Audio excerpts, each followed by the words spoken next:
Hello friends. మనం young India సంబంధించి ఒక క్వశ్చన్ చూద్దాం. ఈ క్వశ్చన్ మనకి రీసెంట్గా బీపీఎస్సి ఎగ్జామ్లో అడగడం జరిగింది.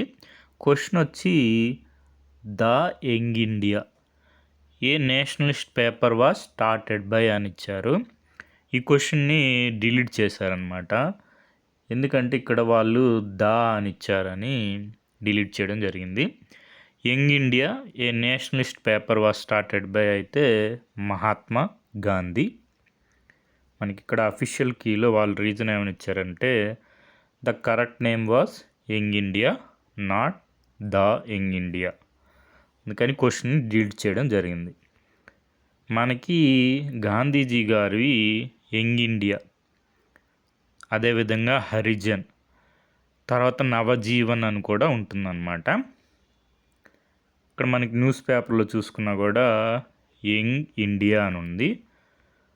ద యంగ్ ఇండియా లేదని చెప్పి ఆ క్వశ్చన్ డిలీట్ చేశారు. ఇక్కడ మనకి గాంధీజీ జర్నల్స్ చూసుకుంటే యంగ్ ఇండియా, నవజీవన్, హరిజన్.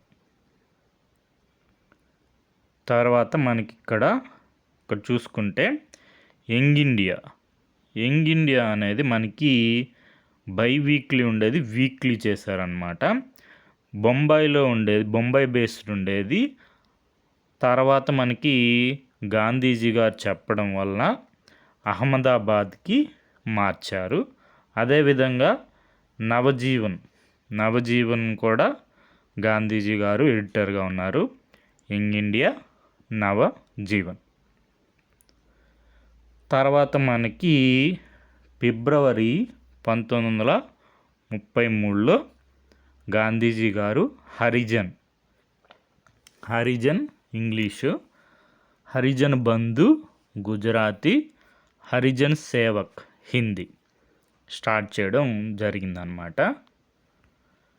మనకి గాంధీజీ గారి ఆత్మకథలో చూసుకున్నా కూడా హెడ్డింగే ఉంటుంది నవజీవన్ యంగ్ ఇండియా. ఇక్కడ ద యంగ్ ఇండియా కోడ్స్లో ఉందని చెప్పి ఆ క్వశ్చన్ని డిలీట్ చేశారు. Young India. మనకి ఈ జనరల్స్ రెండు కూడా గాంధీజీ గారికి చాలా సహాయం చేశాయన్నమాట. అదేవిధంగా ప్రజల్లో చైతన్యం కలిగించడానికి ఎంతో ఉపయోగపడ్డాయి.